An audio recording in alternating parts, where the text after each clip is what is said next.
Hi everyone, in this video we're going to go over the forum feature when using Moodle.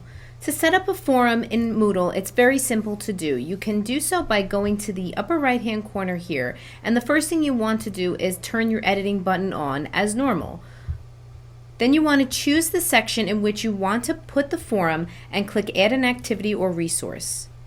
Since a forum has some sort of student activity involved in it, it's considered an activity and will be found on this menu here. So if I just click on Forum and press Add, it now allows me to set up my forum. So let's name this forum Favorite Family Memory. And here in the description I've also included some instructions. So please tell us a little bit about yourself by sharing a favorite family memory of yours.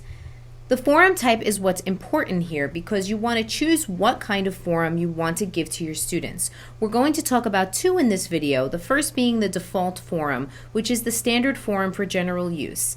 This particular forum type allows the student to set up their own individual discussion topic that other students and the teacher can go into, read their answer, and reply to. As we scroll down, we can choose some other parameters for this forum, including availability, which means if there's a due date or a cutoff date, as the professor, you can provide that here by clicking Enable and putting that date and time. Please keep in mind that it is Army time, so if you are going to put a time, just keep that in mind. You can also edit the attachments and word count if you want to put a maximum attachment size. The most you can do is 3 gigabytes. You would select that here, including the maximum number of attachments here as well. If you would like to display the word count, you can choose yes instead of leaving it as the default, which is no. The subscription and the tracking is here as well. So right now, the subscription mode is optional subscription. If you click on this little question mark here, it will give you all of the options of subscription mode.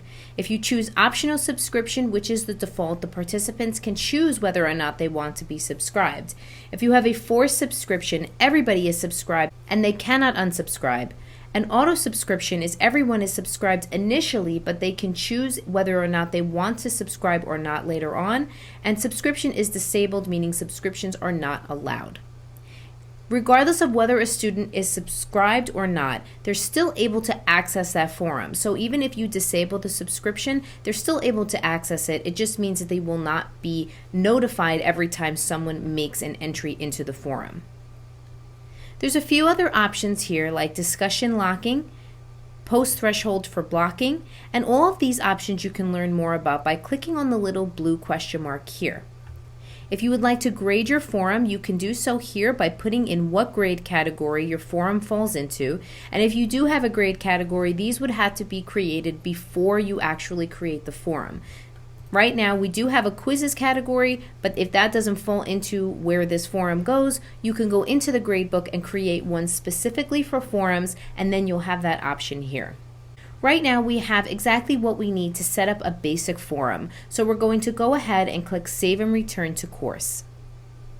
Now, if I click on Favorite Family Memory, this is what the student is going to see. It's going to ask them to tell us a little bit about themselves, and the student will then click Add a New Discussion Topic, give a subject and a message, and then write what they want to write. So one of the things I do want to point out here, and especially for you too as a professor, if you click on Advanced, you can also have the opportunity to include an attachment here as well. So maybe for a student that is telling you about their favorite memory, it has their grandmother involved, they could include a picture of their grandmother here by dragging and dropping that file or searching it with the file picker. When they're all done putting their post in, they would just click Post to Forum, and that will post their discussion topic right onto the forum.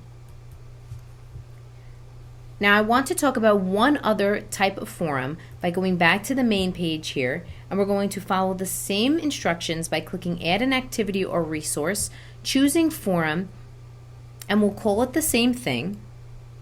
You can see that I put the same forum name and the same description in here, but the only change I'm going to make here is the forum type, and instead of standard forum for general use, I'm going to choose a single simple discussion.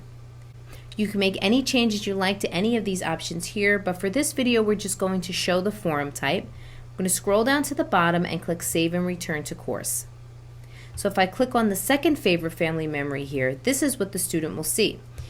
They have the option of finding out what you want them to share in the forum, but instead of creating a discussion topic, they're just going to simply click reply. It will open up a box for them to put the reply. They also have the option to reply privately by clicking on the option reply privately. Just like the other forum, they can also add attachments to this kind of forum as well by clicking on advanced, and then they also have the option to write their message and include an attachment here as well. So the same thing goes. They can drag and drop or use the file picker to find the file that they're looking for. So just so you can see what this looks like, I will put in a memory here so you can see.